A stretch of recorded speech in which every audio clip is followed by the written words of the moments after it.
Got it. Final question for the group because our time is running short. So everyone in this room is concerned about the long-term future of the channel sustainability. It's a topic that comes up every year at this event. And you can wring your hands about it and worry and fret, or you can actually do something about it. And so I'm hoping to go across the panel, starting with you, Jay. You get to go first, right to left. Can you give a specific action that you say a reseller needs to take today to ensure that their business is relevant and thriving 5 years from now? Yeah, look, so I would suggest that, again, you need to get outside your comfort zone and start focusing more as the trusted advisor to your client. And that's more than just, bringing subject matter expertise around POS and barcoding. I'd suggest that you start exploring some of these other business models like as a service, like professional services. I mentioned earlier that as you do that and as you get successful in that, I believe your project businesses will thrive, not shrink on the vine. So in a nutshell, get outside your comfort zone. Your retailers are demanding, more sophisticated solutions from you, from data analytics or big data solutions to, new data center models, to new wireless models. So get outside your comfort zone, pick your partners wisely, and help us together partner to build some new practice areas with you.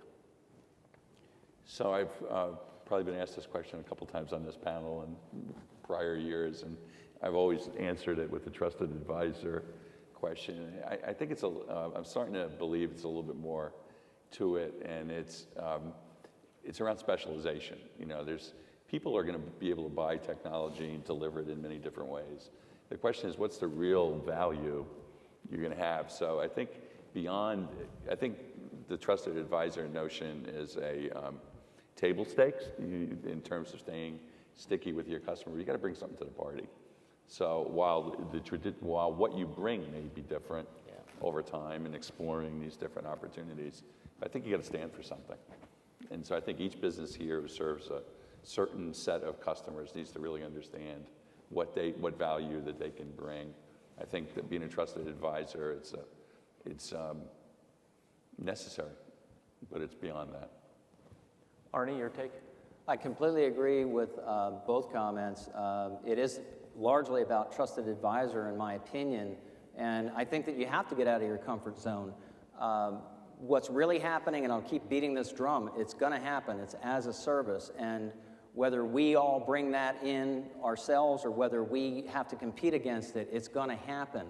And so the biggest opportunity is right there with EMV. The biggest that's what's going to happen in the next 5 years is everyone's going to have to do a refresh and go to EMV. That's what's really going to happen, and that's where you do not want to be in the position of saying, hey, here's a $30,000 project to do a whole refresh of your whole infrastructure. You want to start saying, hey, look, here's an as-a-service model. It's an operating expense, and by the way, I can provide all these other services around it. I think a lot of us in the room here know that we like to get we all do as a service already. We all do the merchant account. And everybody loves that, right? It's sort of like, wow, that's kind of like money for nothing in a way, right? I don't want to say that as a service is money for nothing, but it's a guaranteed paycheck every single month for wrapping a whole suite of services. And you want to think about everything that a restaurant or everything that a retail outlet needs, right? It's security. It's internet connectivity, it's merchant services, it is hardware. Maybe you provide the hardware and they rent it from you or do it as a service from you. It's surveillance. There's a number of areas that you can expand your business.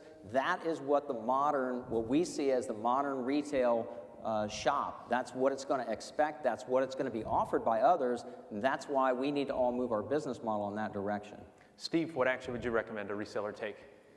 Well, there's a couple ways of looking at this. One of your first questions, viability of the channel. I think it's more necessary than ever. The way the world is working today is the product's being made somewhere else in the world. Those manufacturers need a delivery system, and the reseller needs the hardware in order to facilitate the management of data. The second thing is, if you remember 2 years ago at Inspire, I believe in Carousel, every dealer in the room, when questioned, did you want to go into the SaaS model, I think every hand in the room went up. The good news is what people could not get their arms around was, how do I finance that? I want reoccurring revenues, I want to make this thing happen, but where does the money come from? I'm going to predict that you will see people in this industry promoting that. I think we have partners within this industry that have the ability to pull that off at this point. So I would encourage you, if you have a desire to get into the reoccurring revenue model, the financing mechanisms are now in place. And I'll take the billboard down. But.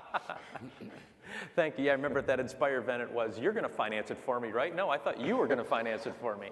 So Matt, what action do you recommend for resellers? So I agree with a lot of what the panel said. From a trusted advisor perspective, you are the trusted advisors, and merchants are going to continue to need your advice. So you're in a great position. In fact, today, the pole position, but there is opportunity to either disrupt or get disrupted.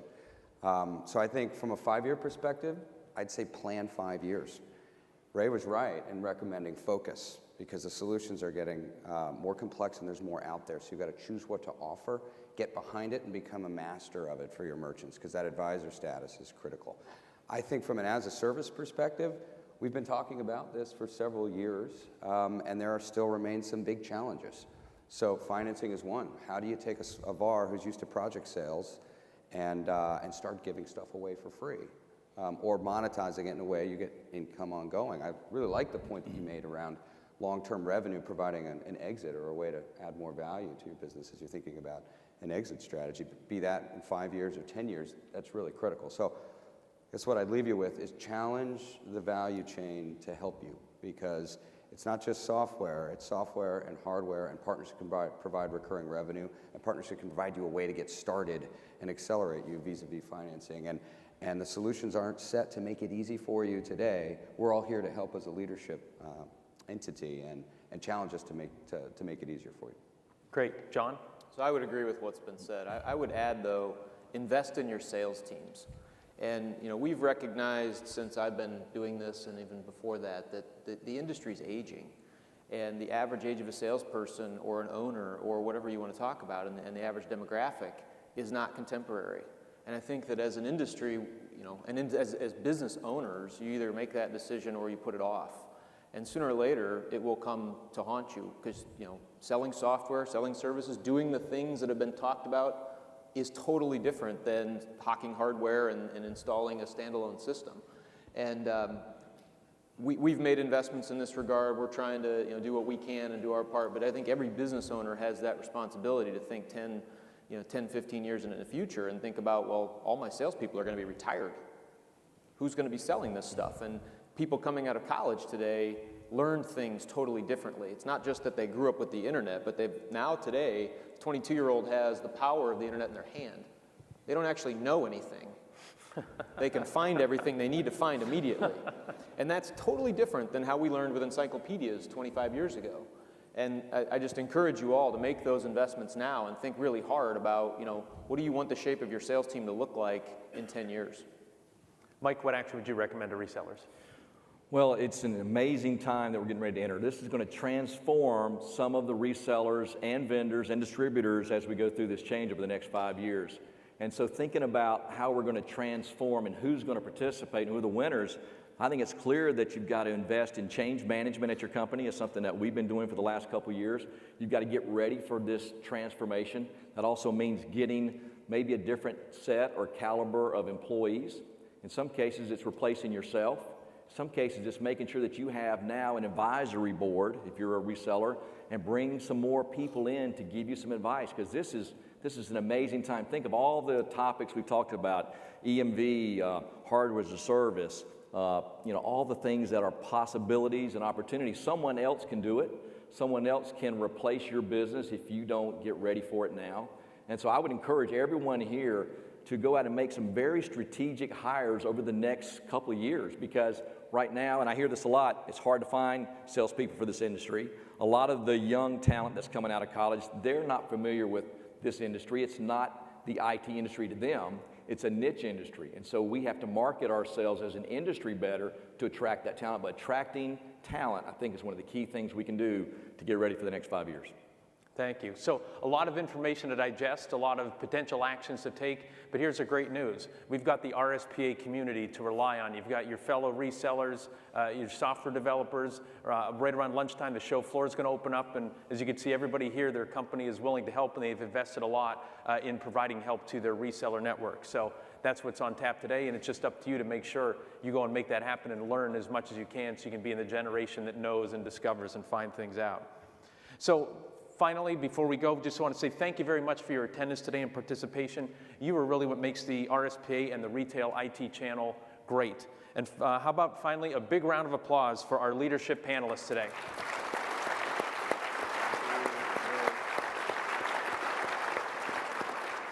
All right, some more great education is starting in these rooms in about 5 minutes or so. So please head on over there and expand your knowledge, and thank you again. Thank you, Ray. Good job. Jay, very good. Arnie, thank you. Welcome to the RSPA stage. Steve, as always. Sir. Very good.